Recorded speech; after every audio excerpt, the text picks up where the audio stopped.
Terus Ya, gimana Ki Haji? apanya yang gimana Gus?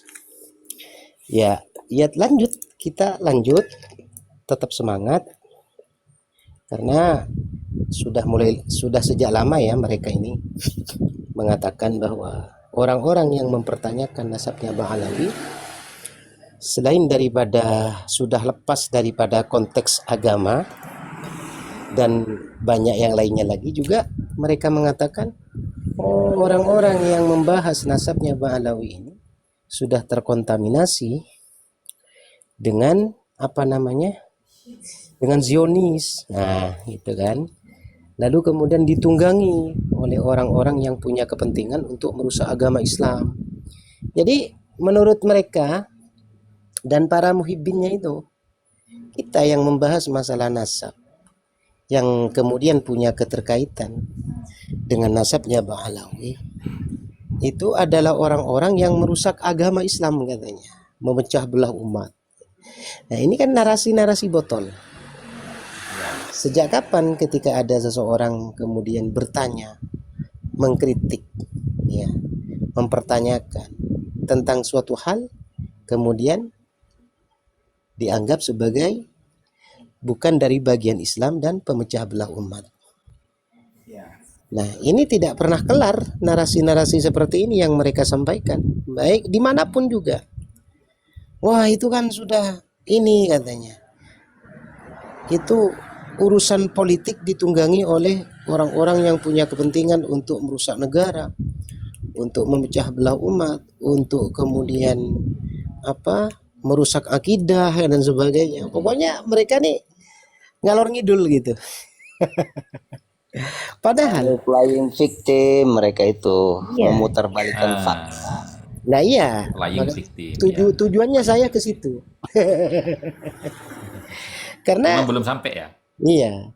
Ya karena selama ini siapa kira-kira yang kemudian sangat masif di dalam mengaku sebagai cucunya Nabi?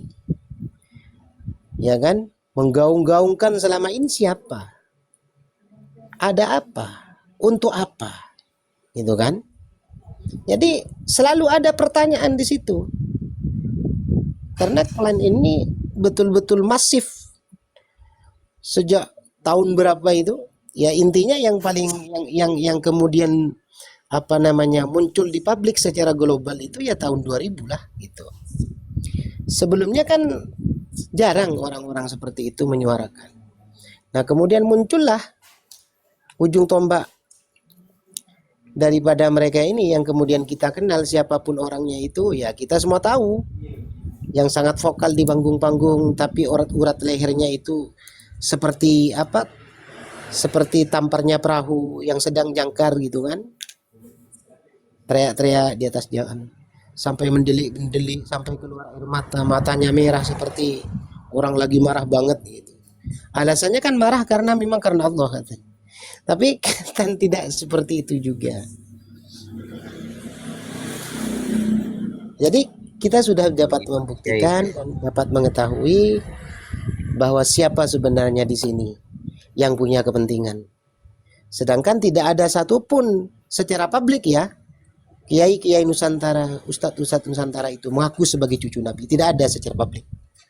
Silakan lanjut. Iya, kalau Duriyah asli nggak bakalan ngaku-ngaku. Yang jelas Syekh Abdul Qadir Al-Jailani, ulama alim, bahkan dijuluki Sultanin Aulia, nggak pernah mengandalkan bin nggak tuh. Udah sangat jelas. Sedangkan kelompok mereka dari generasi ke generasi selalu mengandalkan bin kan gitu. Menjual nama bin. Bukan keilmuan yang ditampakkan, tapi bin yang ditampakkan mereka. Jelas mereka itu palsu.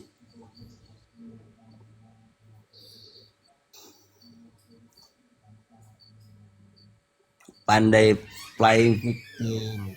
Sekarang kan ada kan dari kelompok mereka dibilangnya apa? PWI yang membubarkan pengajian. Padahal kan awalnya mereka sendiri kan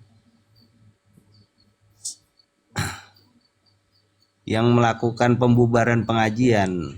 Ketika itu kan Kiai Imad waktu di Tambun Bekasi mau dibubarkan sama mereka. Kemudian pengajian yang di Kerawang bahkan dipersekusi sama mereka. Ketika sekarang ada balasan seperti itu, dia bilang PWI yang membubarkan pengajian, padahal kan mereka sendiri itu awalnya. Tapi sekarang bergelinding kata playing victim. Kelompok mereka memang pandai memutarbalikkan fakta. Memang kaum pendusta.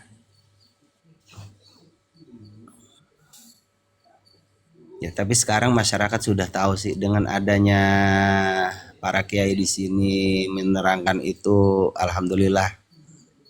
Bagi masyarakat yang mau berpikir ya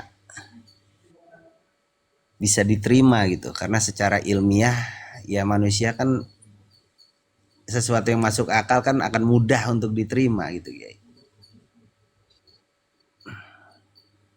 Karena semua aspek mereka itu memang gak ada ketersambungan.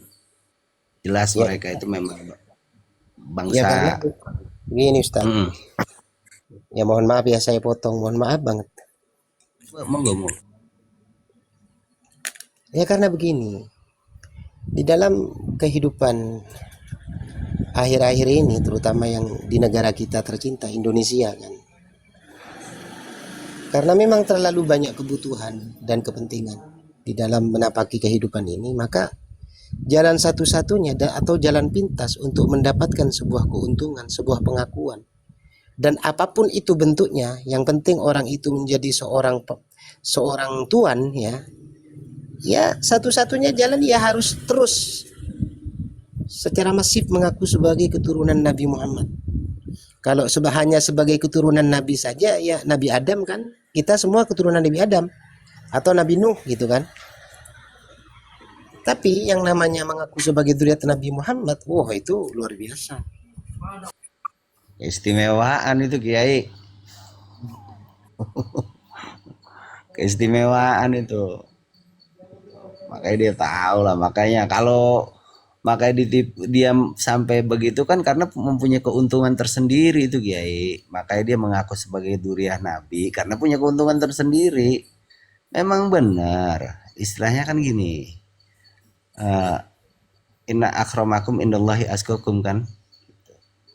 Tapi kan begini Kiai. Ya kalau kita bahas ke situ terlalu panjang gitu kan. Pokoknya di situ ada privilege gitu. Makanya dia mengaku sebagai keturunan Nabi karena punya apa ya? Kelebihan tersendiri gitu. Karena itulah mereka itu bisa meraup mukibin-kibinnya itu Kiai.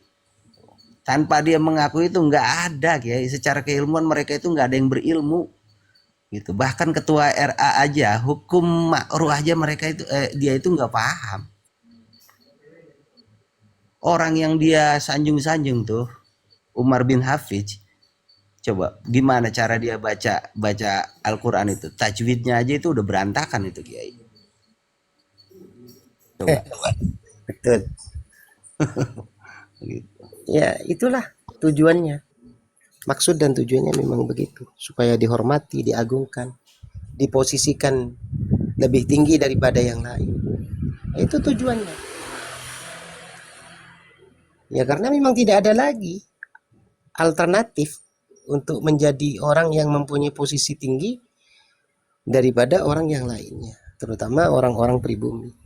Adapun orang-orang yang betul-betul cucu Nabi itu saja malu loh, haya untuk mengakui dirinya itu punya ketersambungan nasab terhadap orang-orang mulia. Jangankan kepada Rasulullah Shallallahu Alaihi Wasallam, Allah, kepada seorang wali yang masyhur saja itu banyak loh orang yang merasa malu, tidak pantas. Kenapa? Ya karena tidak sama gitu loh. Karena apa namanya? Orang-orang dahulu itu memang harus diikuti, jadikan panutan gitu. Harus ditiru setiap gerak-geriknya. Tapi kan kita tidak mampu generasi sekarang ini untuk menjadi seperti beliau-beliau. Karena fa illam takunu mithlahum fatashabbahu. Nah, menyerupai mereka saja itu rasanya malu. Itu loh. Betul Kiai, karena beban itu Kiai sebagai tanggung jawab yang besar, memikul tanggung jawab yang besar itu. Ketika dia mengaku sebagai keturunan Duriyah Nabi itu memikul beban yang sangat berat. Makanya mereka nggak ada yang ngaku-ngaku, lebih mengutamakan ilmu dan kealimannya. Kan gitu. Sangat-sangat dijaga. Jangankan sampai yang rusak kan gitu ya. Artinya jangankan sampai yang nggak alim. Yang alim aja tuh nggak pernah ngaku yang rusak kan gitu ya. Itu dalil mereka itu salah Assalamualaikum mereka itu warahmatullahi salah menginterpretasikan dalil. Syair yang dibaca, potongan syair yang dibacakan oleh Ki Haji tadi itu kan dalam kitab apa namanya? Ya Allah, lupa saya itu. Kifayatul Atqiya. Ya. Fatashabbahu fa illam takunu mithlahum. Ya kan? Tirulah para wali-walinya Allah. Artinya para ulama di sini itu. Fa illam takunu mithlahum. Walaupun kalian tuh tidak akan pernah bisa sama seperti mereka. Fa inna tashabbaha birrijali falahun. Karena meniru ya karakteristik fikroh dan harokahnya para wali-walinya Allah dari kalangan ulama-ulama ini, falahun itu akan mendatangkan kejayaan dunia akhirat. Lah, ini oleh mereka dimaknai secara tekstual gitu loh. Pakaiannya, ya kan, gayanya gitu. Bukan esensinya. Gitu. Padahal Gus ya, Parahnya lagi kan mereka itu mengaku menyamakan itu Kiai. Menyamakan dirinya dengan Rasulullah, subhanallah. iya, secara tekstual itu kan mereka memakai secara tekstual. Fatashabbahu fa illam takunu mithlahum. Tirulah, serupailah mereka para aulia fa illam takunu mithlahum. Walaupun dirimu itu tidak seperti beliau-beliau kan begitu. Tapi itu tekstual yang diambil gitu. Andaikan dimaknai secara dalam, bukan hanya pakaian, bukan hanya style, bukan hanya apa namanya, apa ya, ya seperti itulah. Akan tetapi zahiran wa batinan, siamnya, uzlahnya, khumulnya terkadang kan, kemudian ibadahnya, ilmunya terutama. Karena tanpa ilmu seseorang itu tidak akan pernah bisa berkreasi di dalam apa namanya, bertorikoh untuk menuju kepada Allah, kan begitu. Sedangkan apa, torikoh di dalam agama Islam ini kan banyak warnanya. Kaifiat untuk menuju kepada Allah, untuk menuju kepada keridhaan Allah, kan begitu. Kalau hanya sekedar apa namanya, pakaian, kemudian gaya atau apapun itu, siapapun bisa. Tapi lihat dulu. Karena apa? Karena tidak selesai dia cuci muka sudah pakai surban gitu loh. Sudah pakai imamah. Walaupun di dalam perspektif ilmu fikih ya memang sunnah. Akan tetapi kan di dalam perspektif ilmu tasawuf, dauhnya Imam Al-Ghazali itu kan seakan-akan dilarang kalau hanya untuk apa namanya, menyerupai terhadap ulama besar gitu kan. Sedangkan kualitas di dalam keilmuannya tuh jauh. Seperti itu. Ya, Nah, yang celakanya lagi, mereka berpakaian seperti pakaiannya ulama, kemudian bicaranya memakai luwat-luwat yang seakan-akan dia itu seperti ulama. Ma'atakalu bihi, kan begitu katanya Imam Ghazali. Ilad dunia, akan tetapi niat dan maksudnya itu sungguh-sungguh sangat bertentangan. Karena apa? Ya karena itu mereka itu seakan-akan hanya ingin mendapatkan pengikut, ya toh? Ya. Hanya ingin mendapatkan sungkeman atau salam tempel dan sebagainya. Hanya kemudian ingin terkenal, masyhur, ya, seperti itu. Nah, menurut pendapatnya Imam Ghazali, orang seperti ini sudah dzari'atan itu, artinya telah ditipu oleh setan, ditipu oleh rayuan setan. Orang-orang seperti itu. Kasarnya begini Kiai, di luarnya putih, dalamnya hitam.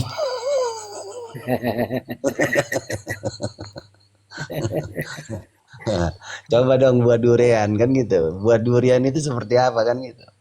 Iya. Luarnya biarpun berduri, ketika dibuka harum.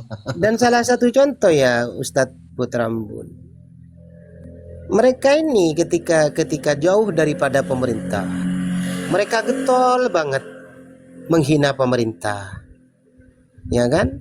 Nah, ketika mereka lagi dekat dengan pemerintah, mereka muji-muji para pemerintah gitu, kan munafik ini namanya. Orang yang punya kredibilitas, orang yang punya konsistensi di dalam prinsipnya, baik dekat ataupun jauh dari pemerintah, tetap jalannya lurus. Pemerintah salah ya salahkan, pemerintah benar ya benarkan, gitu loh. Tapi mereka ini kan kebanyakan seperti itu. Apa bedanya antara politikus dengan orang-orang religius? Kalau formatnya seperti itu, nggak ada bedanya. Politikus dan religius itu tidak ada bedanya. Hanya beda bahasa saja ketika kaifiat ataupun harokah dan tingkah laku itu seperti itu. Jadi orang-orang yang betul-betul takwallah itu tidak seperti itu. Tidak seperti buih di tengah lautan. Ombak dari barat dia lari ke timur, ombak dari timur dia terpental ke barat. Gak punya prinsip di dalam keagamaan kalau gitu. Coba lihat mereka ini. Pada saat renggang dengan pemerintah, mereka sibuk mencari kesalahan. Pada saat dekat dengan memuji-muji. Apa bedanya dengan politikus, orang-orang partai kalau seperti mohon maaf. Seperti itu. Jadi kepentingannya itu sudah sangat kentara. Dunia semata. Dunia semata itu. Walaupun tidak 100%, tapi 90% dunia semata orang seperti itu tuh. Walaupun imamahnya itu seperti ban Vespa. Coba undang mereka. Jangan kasih amplop. Berani nggak datang 2 kali? Paling ngomel-ngomel. Ya betul kata Bang Belantara itu tadi. Mari semuanya para saudara-saudara sekalian yang ada di sini, yang setuju, yang satu frekuensi ya. Bagi yang nggak setuju ya silakan. Karena itu jalan Anda. Kembalikan lagi milah athar daripada leluhur-leluhur kita. Daripada orang-orang terdahulu. Ya kan? Fungsikan orang-orang sekitar ketika dia mempunyai kualitas dan kapasitas keilmuan. Dia telah terbukti beliau adalah misalnya tokoh masyarakat, tokoh agama di sekitar Anda. Fungsikan. Ya nggak masalah undang mereka asalkan mereka ini alim, betul-betul alim, wara, tawadu, artinya hormat sama menghormati, nggak masalah diundang. Gitu loh. Tapi jangan undang yang barbar gitu.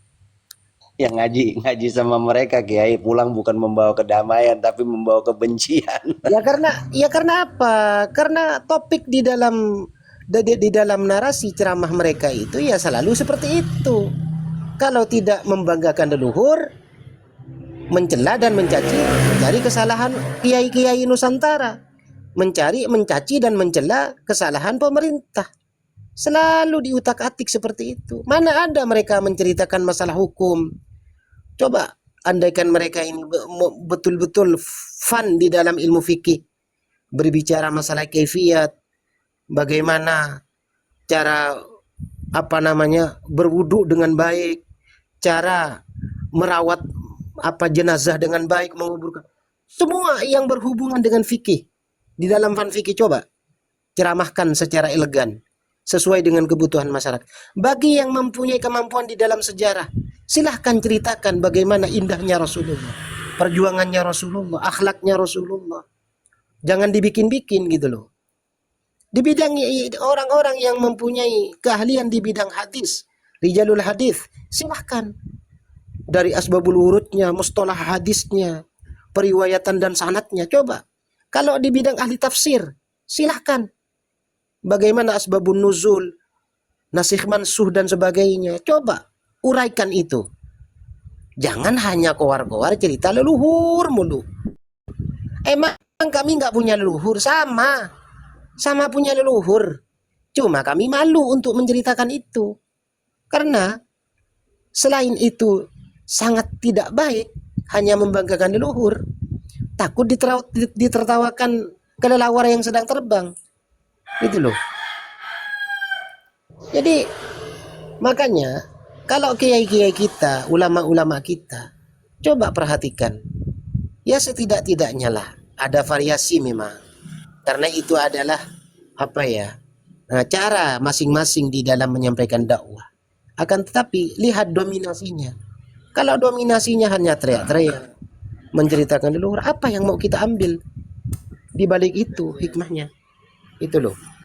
Ya tujuannya kan mempromosikan wisata religi di Tarim, Yaman, Hadramut. Faedahnya Gitu ya. apa? Di sana itu faedahnya apa, Gus? Ya kan Apa yang dipandang? supaya lembaga pendidikannya laku kan. Kalau enggak laku terus mereka makan apa? Iya. Ya cuman kan nggak ada faedahnya. Ilmu apa yang didapat? Jelas-jelas Nusantara ini, waduh, peradabannya lebih maju ketimbang mereka. Nenek moyang kita Nah, lebih iya. maju. Gitu. Iya. Mereka sanggup Makanya bikin kan candi Borobudur. Kan nggak ada. Coba candi bikin Borobudur yang can begitu bikin megahnya. candi Borobudur apanya? Wong makam sama nisan aja jiplak ke India kok. Coba, makam-makam yang ada di Hadramut Sambal Yaman itu kan mirip sama makam-makam di India, ya kan? Warna Betul, betul. merah, terus ada apa namanya? Ada garis-garis putihnya. Itu kan tradisi India itu. Karakter penjiplak. Semuanya Iya, dijiplak semua. heeh. Ya kan? Kemudian apa namanya? Seperti halnya cerita Hanoman gitu kan, eh, yang punya gada emas gitu. Mereka jiplak gitu. Sampai Kemarin hulek. ini Kemarin ini anak embun ya, leluhurnya orang Madura yang digelari dengan Mbah Sunan Cendana. Itu kan leluhurnya orang Madura. Itu kan ceritanya beliau itu ketika apa namanya menyeberang dari Pulau Jawa ke Madura, itu kan dibantu oleh ikan lumba-lumba, gitu loh. Diseberangkan oleh ikan lumba-lumba. Lah kok bisa-bisanya ini ada Khabib kemarin ini katanya. Habib siapa itu? Gresik ya dia ya. Siapa? Apa Sarifah itu ya lupa katanya. Ada orang itu minta tolong katanya tiba-tiba menyebut namanya si Sarifah atau Habib itu ikan lumba-lumba datang membantu demi Sarifah itu katanya. Iya, Dijiplak. Cerita-cerita semua Nusantara dijiplak. betul. Mereka itu kaum penjiplak, betul, Kay. Betul, Gus. Mereka kaum Iya. penjiplak. Gitu. Ya sampai hulek aja dijiplak sama mereka itu. Hulek itu dijiplak. Iya. Cerita Heeh. apa itu? Marvel itu, komik Marvel Iya. dijiplak sama mereka itu. Heeh. Yang katanya badannya berwarna biru kayak hulek gitu. Kok Iya, bisa yang nggak ketika malu? marah itu dia membesar gitu kan, menjadi Iya besar kan betul, menjadi raksasa itu. betul, Nah, itu betul. kan cerita hulek itu, di cerita Marvel itu. Mm-mm. Makanya dia cara seperti itu nanti dibandingkan, wah berarti nggak percaya karomah. Kita dibilangnya seperti itu gitu. Ya, kita Itu percaya bukan adanya karomah Pak. karomah gitu kan. Kalau kayak mereka kan karomah jiplakan. Enggak, sebenarnya gini Bang Anak Bun. Kita itu harus meluruskan mindset saudara-saudara kita di Nusantara ini. Ya kan, bahwasanya karomah itu apa sih? Fungsinya apa? Lalu syarat definitifnya apa? Kalau kita bahas secara singkatnya, karomah itu fungsinya adalah untuk menguatkan kebenaran syariatnya baginda Nabi Muhammad SAW yang sedang didakwahkan oleh walinya. Jadi ada wali nih, dia mau mendakwahkan Islam sebagai bentuk menyambut tongkat estafet perjuangan dakwah Nabi. Nah, untuk membuktikan kebenaran bahwasanya syariatnya Nabi ini benar yang dia dakwahkan ini, maka Allah memberikan dia itu karomah. Fungsinya apa? Ya untuk menguatkan itu. Gitu. Nah, kemudian karomah itu definisinya amrun khariqun lil 'adah, perkara ya yang di luar batas kemampuan manusia pada umumnya. Jadi tidak semua orang bisa berbuat seperti itu. Artinya kalau semua orang bisa berbuat seperti itu, berarti itu bukan karomah. Itu definisinya. Kemudian syaratnya yushtaratu lil karomati, disyaratkan suatu kejadian itu bisa dianggap sebagai karomah, alla tukhalifan nususul qur'aniyah, tidak boleh bertentangan dengan nas Quran, wa ahaditsan nabawiyah as-sahihah, dan juga tidak boleh bertentangan dengan hadis-hadisnya Nabi yang sahih. Nah, sekarang pertanyaan saya, ketika dia marah, kemudian membesarkan dirinya kayak hulek gitu itu, apa? Hikmahnya apa? Menguatkan syariat Nabi apa enggak? Enggak. Enggak ada kaitannya dengan syariat Nabi itu. Kemudian, dikatakan amrun khariqun lil 'adah juga enggak. Karena tidak ada Nabi itu yang ketika marah membesarkan dirinya, itu enggak ada. Gitu. Karena karomah itu adalah warisan dari mukjizatnya para nabi. Karomah itu adalah warisan dari mukjizatnya para nabi. Maka setiap karomah para wali itu pasti ada sanadnya. Contoh misalkan ya, Syekh Abdul Qadir bisa menghidupkan orang mati. Nah ini karomahnya Syekh Abdul Qadir menghidupkan orang mati ini warisan dari mukjizatnya siapa? Nabi Isa. Gitu. Contoh lagi misalkan yang ada di Nusantara, Wali Songo. Misalkan Kanjeng Sunan Ampel itu punya murid. Namanya Mbah Soleh. Mbah Soleh ini mati hidup 9 kali, makanya makamnya ada 9. Nah kira-kira kalau ini bisa disebut, kalau ini mau disebut karomah, kita lihat dulu siapa yang mewarisi karomah bisa mati hidup lagi berkali-kali ini. Di Quran ada Pak, Nabi Uzair itu mati hidup 100 kali Pak. Dibunuh, hidup lagi, dibunuh, hidup lagi. 100 kali. Nah pertanyaan saya, membesarkan badan ketika marah, karomah itu mukjizatnya Nabi siapa? Nggak ada kan? Nabi Handolah. Nabi Handolah. Gus, kalau ndawir itu ngikut karomahnya siapa itu? Hah? Kalau ndawir ikut karomahnya siapa? Karomahnya Gasing, Gansing. Karomahnya Tahu ya? Alawi itu bangun tidur. Kalau bicara kalau bicara itu, coba sampean lihat film-film India, di mana para pendetanya dan murid-muridnya itu suka keliling kampung minta sedekah. Lihat film-film itu. Oh iya ya. Kalau Gus, kalau sepengetahuan saya dari sejarah-sejarah yang ada, Bang Boyo kayak Bang Boyo celing ya. Bede ya. Malah nambah Nabi Hulat ya. kalau menurut sepengetahuan saya yang pernah saya baca dan saya teliti, karomah-karomah yang ditinggalkan oleh para nabi, terutama baginda Rasul Sayyidina Muhammad, ya, itu tidak ada karomah itu memakai jalan atau karakter atau dengan cara kekerasan, tafakhur, sampai diturunkan kepada ceritanya para wali songo. Rasulullah itu ya, itu kan mukjizat, ya kan? Tapi kan ini adalah uswatun hasanah li ummatihi, ya kan? Rasulullah itu sebaik-baik contoh suri tauladan bagi umatnya. Nah, Rasulullah sendiri yang diberikan wewenang mutlak untuk ya kemudian melakukan apa saja untuk berdakwah, di dalam menunjang dakwahnya. Tapi Rasulullah tidak itu. Pernah mau dibunuh ketika beliau istirahat di bawah pohon. Hanya dengan tatapan, pedangnya itu jatuh, diambil oleh Rasul, ya kan?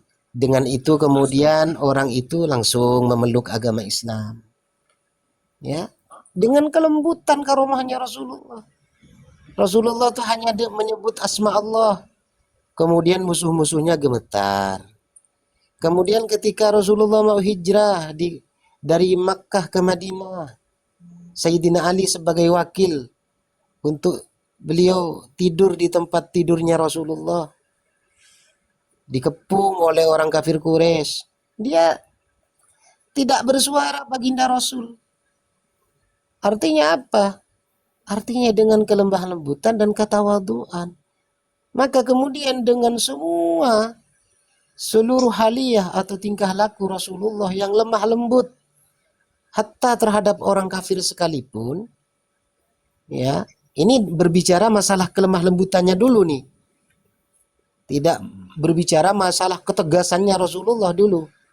Tapi dominasi daripada mukjizatnya Rasulullah itu dilakukan oleh Rasulullah itu dengan kelemah lembutan. Tidak ada Rasulullah itu ngancam-ngancam, teriak-teriak, enggak ada. Kecuali di dalam masa peperangan.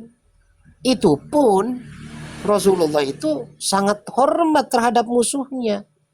Bahkan memberikan himbauan kepada para sahabat, ya, tolong jangan kalian membunuh perempuan, jangan menyakiti orang tua walaupun itu musuh, jangan kamu membunuh musuhmu dalam keadaan lemah. Itu Rasul dengan akhlaknya. Ya, banyaklah kalau mau diceritakan. Makanya kemudian Allah itu kemudian ya menyematkan akhlak Rasulullah itu di dalam Al-Qur'an. Wa innaka la'ala khuluqin 'adzim. Kan begitu. Ya. Nah, kemudian para wali songo. Coba ada enggak sejarah wali songo itu melakukan kekerasan dengan kekerasan? Tidak. Ada beberapa banyak pendekar-pendekar dukun yang membenci para wali songo, menantang, mau membunuh para wali. Akan tetapi beliau mencontoh kepada akhlaknya Rasul. Cukup dinasihati ketika tidak mempanding bil mau'izatil hasanah wajadilhum billati hasan. Endingnya ketika dengan hikmah, dengan ilmu, ketawaduan. Coba lihat bagaimana sejarahnya wali songo. Ada enggak yang keluar-keluar, ngancem-ngancem, suruh asah pedang, asah golok, asah celurit? Enggak ada. Kayak gitu. Sherlock. Ada Kiai. Ada Kiai. Sunan Petamburan.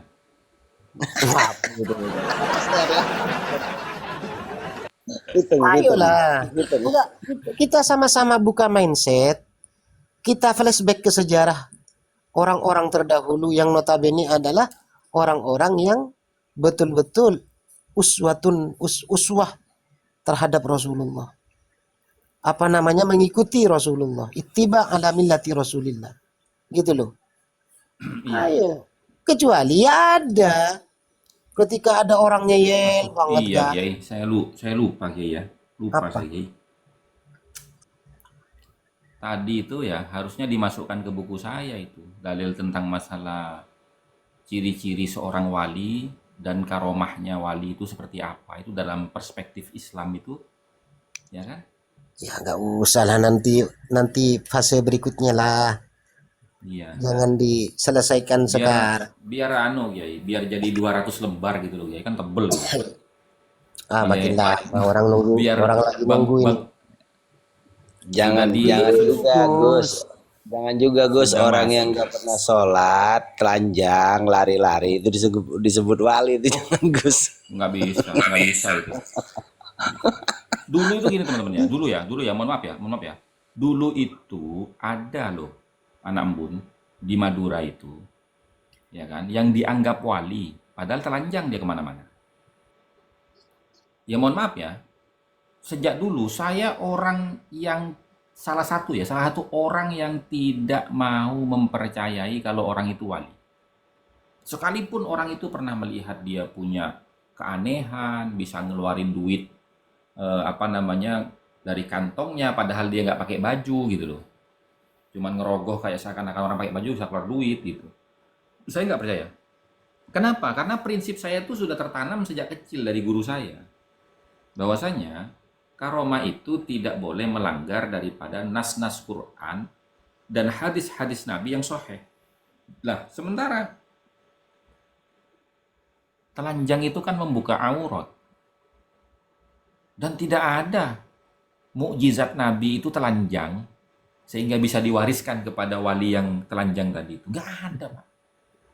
Makanya kan saya, ya sudahlah, kata Kiai tadi, nanti sesi yang Ya, berikutnya. telanjang itu kan warisan daripada pendeta-pendeta di India. Nah itu dia. Coba di India itu Nah, iya. telanjang-telanjang semua itu yang bahkan disalib Pakai supaya sempak tidak doang. roboh. Maaf. Pakai sempak doang. Kan ayatnya sudah sangat jelas, Gut. Ala inna auliya Allah la khaufun alaihim wa lahum yahzanun allazina amanu wa kanu yattaqun lahumul busyra fil hayatid dunya wa fil akhirah. Itu udah sangat jelas. Lihatlah wali-waliku tidak pernah takut dan khawatir. Gitu. Diberi kesenangan dia tersenyum, diberi apapun dia tersenyum kan gitu. Iya, kayak Karena mereka beriman saya dan ini kan, takwa. saya ini kan situasi kondisi apapun tetap tersenyum gitu. Iya. Tetap left saya. Takwa itu kan gini, Gus. Takwa Walaupun dan tunduk atas walaupun apa yang hati Allah gundah berikan. gulana gitu. Ya. Contohnya maaf lah, saya bukan gini ya, bandingin ya. Contoh kan ada cerita film Kuntilanak kan gitu ya. Kuntilanak baju cuma satu, temen nggak ada, tapi dia selalu tertawa. Kan Wali gitu. kunti. Wali kunti. Iya, kan gitu. Kan Enggak, gitu. saya mau mengatakan begini manusia. loh, anak embun. Saya mau mengatakan begini ya. Yang perlu teman-teman pahami ya, dari keterangan innamal ulama warasatul anbiya. Ya. Itu maknanya innamal ulama warasatul anbiya. Pewaris nabi itu hanya dari kalangan para ulama. Gitu loh. Nah, kemudian kaitannya dengan wali apa? Imam Abu Hanifah dan Imam Asy-Syafi'i itu memiliki pendapat yang sama. Memiliki pendapat yang sama. Dia mengatakan begini, illam yakunil fuqaha'u al-amiluna bi'ilmihi waliyullah falaisa lillahi waliyun. Apabila para alim ulama, fuqaha yang konsisten mengamalkan ilmunya itu bukanlah walinya Allah, maka Allah nggak punya wali. Nah, terjemahan bebasnya, wali-walinya Allah itu hanya dari kalangan para alim ulama dan fuqaha yang konsisten di dalam mengamalkan ilmunya. Gitu loh. Nah, kemudian yang diwarisi oleh para ulama ini dari para nabi-nabi, ya kan? Innamal ulama warasatul anbiya. Anbiya ini bukan hanya Nabi Muhammad, anbiya ini jamak, Pak, semua para nabi. Nah, tidak hanya tugas-tugasnya di dalam menyampaikan syariat, teman-teman. Berikut dengan perangkatnya, yaitu karomah yang diwarisi oleh para wali-walinya Allah ini dari mukjizat-mukjizatnya para nabi. Gitu loh. Nah, sehingga kalau memang mereka itu mengaku-ngaku sebagai orang yang memiliki karomah, sanad karomahnya itu dia warisi dari nabi siapa? Yang bisa membesarkan diri, ya kan, kayak Hulek tadi. Emang ada nabi yang begitu? Lalu ketika ngelihat perempuan di jalanan, ya kan, disamperin, ya, dipencet-pencet payudaranya, itu warisan dari mukjizatnya nabi siapa yang begitu? Gitu. Kan enggak ada. Enggak Jadi ada. faedahnya nggak ada buat umat pada umumnya kan gitu. Jadi gini loh, Bang untuk Anak Gun, mengagung mengagung. bukan faedah kepada umat. Jadi Mm-mm, fungsi nggak daripada ada faedah buat umat, nggak ada. bukan ke sana. Bukan ke sana itu maksudnya. Jadi mukjizat itu bukan untuk memberikan manfaat kepada umat, bukan. Mukjizat itu ya fungsinya adalah untuk melemahkan argumentasi orang-orang yang menentang kepada kerasulan seorang nabi. Itu mukjizat, melemahkan. Nah, kalau karomah itu fungsinya adalah menguatkan syariatnya para nabi yang sedang dia dakwahkan kepada kaumnya. Gitu loh. Sehingga kaum itu akan percaya bahwasanya ini ajaran benar. Karena apa? Karena dibuktikan dengan karomah, gitu loh. Tak kasih gambaran Lalu contoh ya. gini Gus, lalu bagaimana ketika Nabi Musa terhimpit oleh keadaan yang teramat sulit, maju ke depan lautan, mundur ke belakang tentara Firaun. Hal semacam itu kan bisa terjadi kepada siapapun kan gitu. Cuma eh, keadaannya yang berbeda gitu kan. Tapi situasinya ya hampir sama. Contoh misalkan ada terhimpit, kita terhimpit keadaan yang sulit kan gitu. Misalkan atau kita punya hutang yang dimana kita harus membayar hutang tersebut, sedangkan kita sendiri nggak punya hutang kan. Kadang Oke, ataupun apa yang disita saya gitu. mau menganalogikan yang sesuai dengan yang sampean maksudkan itu ya. Mm-mm. Ada seorang wali besar. Beliau ini adalah mursyid daripada Thariqah Syadzili. Namanya Syekh Abul Hasan Asy-Syadzili. Syekh Abul Hasan Asy-Syadzili itu ingin melaksanakan ibadah haji. Dia sudah mendaftar ke salah satu kafilah. Kalau zaman sekarang tour and travel. Nah, cuman kafilah itu sudah berangkat, dia baru datang. Artinya ketinggalan. Kalau zaman sekarang itu ketinggalan pesawat gitu loh. Nah, akhirnya bagaimana dia? Wah, sedihnya luar biasa gitu kan. Sedihnya luar biasa, tiba-tiba menurut salah satu riwayat ceritanya itu, dia didatangi oleh baginda Nabi. Kemudian dikasih amalan untuk dibaca. Supaya dia itu bisa menyeberang Laut Merah. Dibaca sama dia itu.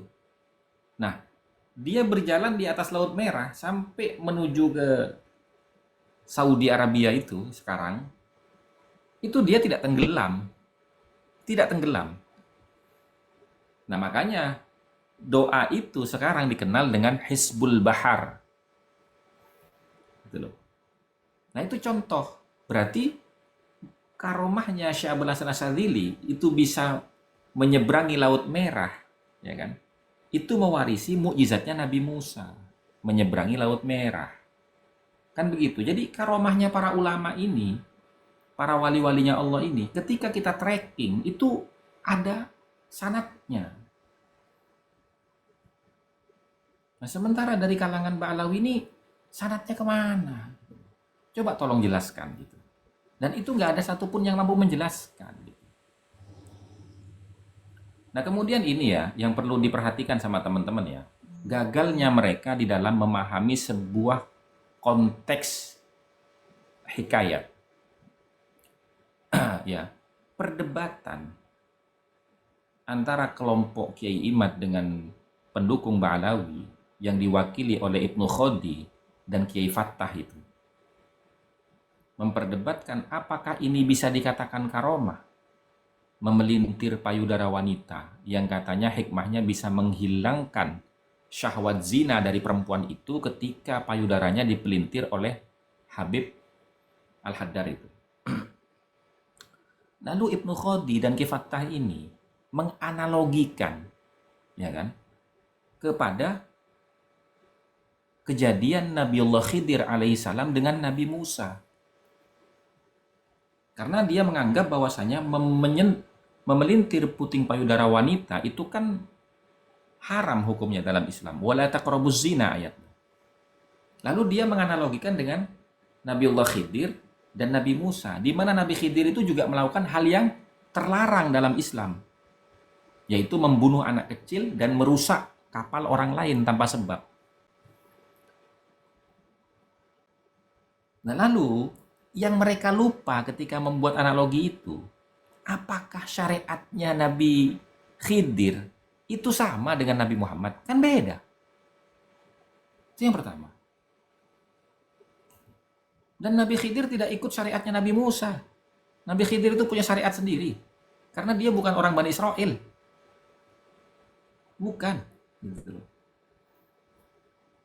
Nah, kemudian analoginya pas nggak ketika mengambil contoh kasus Nabi Musa dengan Nabi Khidir membunuh anak kecil, merusak kapal, itu kan bukan mukjizat, karena mukjizat itu definisinya sama dengan karomah, amrun khariqun lil adah, perkara yang tidak bisa dilakukan oleh manusia pada umumnya. Kalau membunuh siapapun bisa kan, merusak kapal siapapun bisa. Berarti bukan mukjizat itu. Maka tidak bisa dianalogikan kepada karomahnya Habib yang memelintir payudara wanita. Artinya di sini ya, betapa pendukung Ba'alawi ini logikanya itu macet, Pak. Walaupun mereka ini dikenal kealimannya, dikenal keilmuannya, macet logikanya, Pak. Qiyas ma'al fariq kok dipakai itu gimana? Itu maksud saya, teman-teman.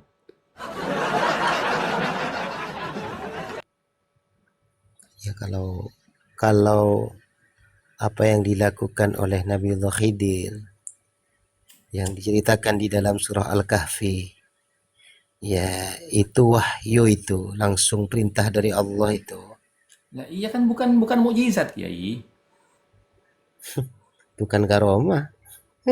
Iya, bukan karomah, bukan mukjizat. Karena apa? Karena definisinya mukjizat itu amrun khariqun lil ada, perkara yang di luar batas kemampuan manusia pada umumnya.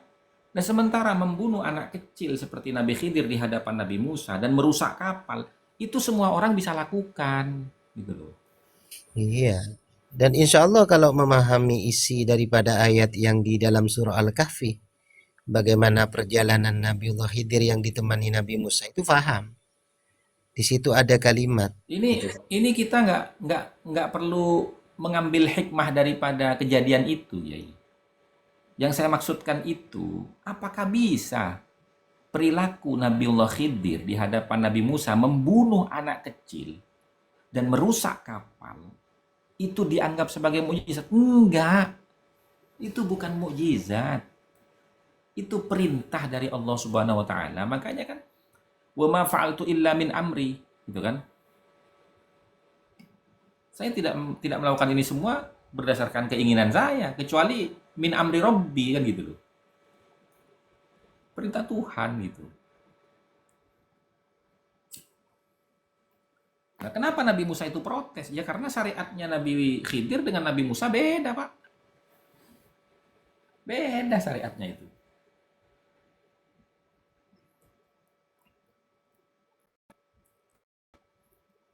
Coba, ketangkap nggak maksud saya itu, teman-teman? Bisa ditangkap nggak maksud saya itu? Nah, intinya mereka itu menjiplak, ingin diagungkan. Bukan, Kiai, bukan ke sana. Maksud saya itu cara mereka menganalogikan itu salah. Padahal Ibnu Khodi itu dan Kifatta itu kan bukan orang bodoh yang tidak ngerti definisi mukjizat dan karomah. Gitu loh.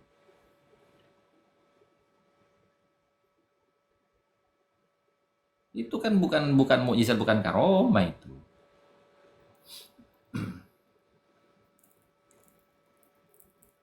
Ya intinya nggak apple to apple, Gus. Kalau dibandingkan dengan nggak apple to apple, artinya udah nggak sebanding lah kalau dibandingin dengan kisahnya Nabi Allah Khidir, nggak sebanding lah. Nah, ya memangnya siapa itu yang pegang-pegang Ya puting itu? kalau person to personnya jelas. Maksud saya itu bukan person to personnya. Alasan yang digunakan oleh pendukungnya Ba'alawi ini, yang menganalogikan bahwasanya perbuatan Al-Haddar ini yang melanggar syariat Nabi Muhammad, padahal dia bagian dari umatnya Nabi Muhammad karena hidup di abadnya Nabi Muhammad, memelintir puting payudara wanita, itu bisa dianggap karomah karena Nabi Khidir pun juga melanggar syariat, membunuh anak kecil. Ini kan analogi kemana ini? Ya kan kalau begitu kan dia mereka itu punya keuntungan bisa ngeremengin bisa nginin kibin perempuannya itu. Saya minta dong syaratnya itu kalau ada, biar bisa diamalin. Iya gitu. Ya pokoknya mereka itu menjiplak gitu kan. Sesuatu yang nggak pernah mereka lakukan tapi seolah-olah mereka pernah melakukan itu. Artinya Kalau cerita-cerita jiplakan, menjiplak kalau semua itu menjiplak. Hmm. kalau itu diamalin Gus para Pak bini noreng ya mopok Gus. Nah, maka dari itu, Kiai. Sekarang itu gini, Kiai ya. Sekarang itu gini, Kiai. Di akhir zaman ini, ya, standar orang memahami agama itu bukan dari ulama.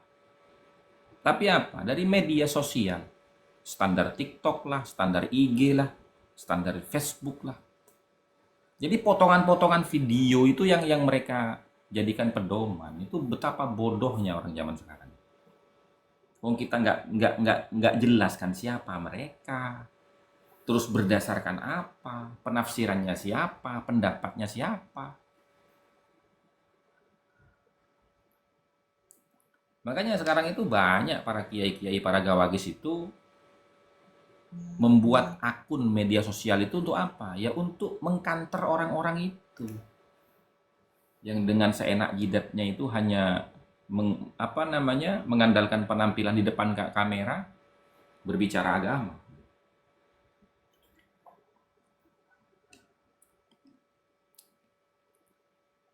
Nah, iya itu.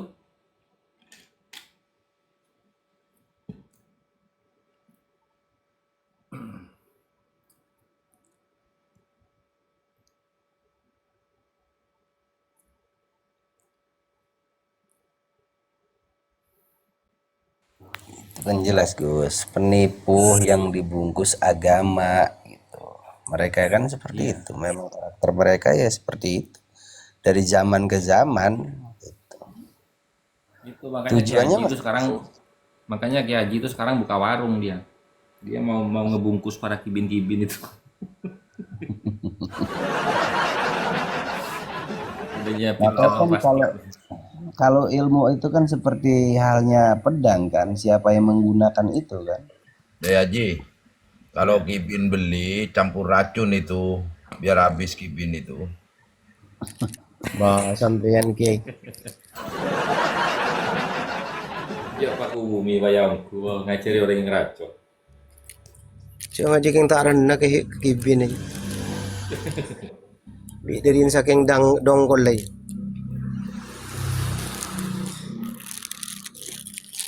Enggak, jadi gini. Malahan kalau Yaya Pata yang beli ngomong saya yang ngeracun, gak apa-apa itu. Payah. Kikiri bi gusasan sampean. Ternyata na gusasan gusa. Kayak bul, Bener Gaji. pakai bule kali Bener, mata Gaji. benih tenaga yang jalin cereman. Cek nih bener Gaji. Ano, Munta Kalero, kalau tidak salah Kiai Fattah itu dengan gusasan ini paling jauh ya. Itu paman tiga pupu itu kalau nggak salah. Aduh, pada mau berde aja, dia mau berde aja. Dikit live framing dia orang kemarin. Itu perlu diketahui teman-teman ya. Jadi kalau ada yang ada di Komal ini atau yang lagi nonton di bawah itu, ada yang greget sama Kiai Fattah itu sama halnya greget sama Gus Hasan itu. Hati-hati. Ya, makanya kalau kumpul Kiai Ji kan kalau kumpul gini, iya Gus, kata satunya, iya Kiai. Aja, dia mulai framing aja, framing.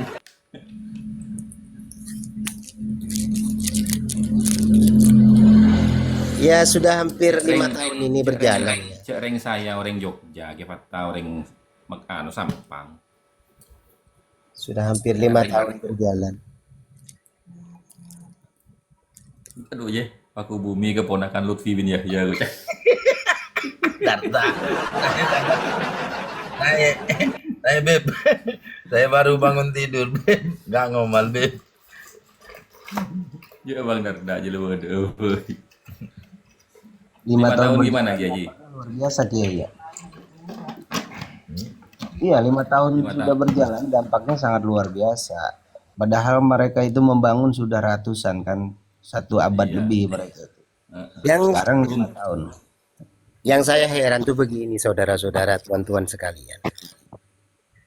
Bukankah mereka ini semua ya tahu apabila mereka ini orang-orang yang ngaku punya kapasitas di dalam keilmuan, terutama di dalam agama Islam, ilmu agama Islam. Bukankah suatu kebenaran Bukankah suatu kebenaran itu sejak mulai dari dahulu itu terkadang kan memang dianggap asing atau aneh gitu kan? Iya, karena kebenaran itu terkadang, ya bahkan bukan terkadang, suatu kebenaran itu datangnya kepada suatu kaum itu memang tidak diberitahu sebelumnya. Itu kecuali orang-orang khusus dan orang-orang tertentu. Salah satu contoh nih, ya kan? Sebagaimana ceritanya sejarahnya Rasulullah itu akan dijadikan nabi dan rasul yang paling akhir oleh Allah. Dan itu hanya orang-orang khusus yang diberitahukan. Salah satunya adalah pendeta Buhairah, ya kan? Kemudian pamannya Sayyidah Khadijah, itu Noval bin siapa tuh namanya? Lupa. Waraqah bin Nawfal. Nah, Waraqah bin Noval ya. Itu. Dan ada lagi gitu kan. Orang-orang khusus iya. Nah, bagi beliau-beliau yang sudah memahami dan mendeteksi bahwa ini adalah suatu kebenaran yang memang telah akan diturunkan dan diturunkan oleh Allah, ya tidak heran langsung menerima, walaupun andaikan itu kebanyakan itu tidak beriman kepada kebenaran itu loh, tapi langsung menerima itu, mengakui itu. Sama halnya dengan masalah ini, polemik nasab ini. Banyak orang-orang yang mengaku mereka ini adalah kalangan intelektual. Bahkan tak jarang kiai-kiai besar, punya banyak santri ribuan bahkan gitu kan. Tapi ya inilah yang terjadi. Bukan malah menerima, justru sebaliknya mereka mencaci maki kita dengan berbagai macam narasi yang tidak bisa dicari kebenarannya gitu ya, yang tidak bisa didapatkan kebenaran apa yang mereka sampaikan gitu. Nah, sedangkan yang kita sampaikan adalah disiplin keilmuan yang selama ini hampir punah. Kenapa? Karena memang tidak pernah dijamah oleh para ulama-ulama. Hanya dipelajari oleh orang-orang yang punya tupoksi di dalam masalah nasabah atau nakobah. Itu loh. Lah, kemudian apa salahnya kita mendiskusikan, menyampaikan, menarasikan tentang disiplin ilmu nasab? Nah, ketika ada seseorang yang merasa perih ketika kita ini menyampaikan suatu disiplin keilmuan yaitu ilmu nasab, berarti mereka lah yang terluka gitu loh. Karena ilmu nasab ini untuk saat ini betul-betul menjadi air garam dan sangat dihindari oleh orang-orang yang mempunyai luka gitu loh. Karena takut perih. Kebenaran itu kan pahit, Kiai. Makanya Bukan hanya pahit tapi perih, sakit. Kebenaran itu sangat menyakitkan loh bagi orang-orang yang tidak mau menerima suatu kebenaran. Dan kebenaran itu sangat pedih bagi orang-orang yang mempunyai kronologi luka. Tapi katanya Punya riwayat luka. Katanya gini, Kiai. Perih-perih tapi endul gitu kan. Iya. Betul. Jadi ya Allah dalam hati. Kenapa ya? Gelak Iya, iya. Bang Til je lah. Bang Til lah gelak je Kiai.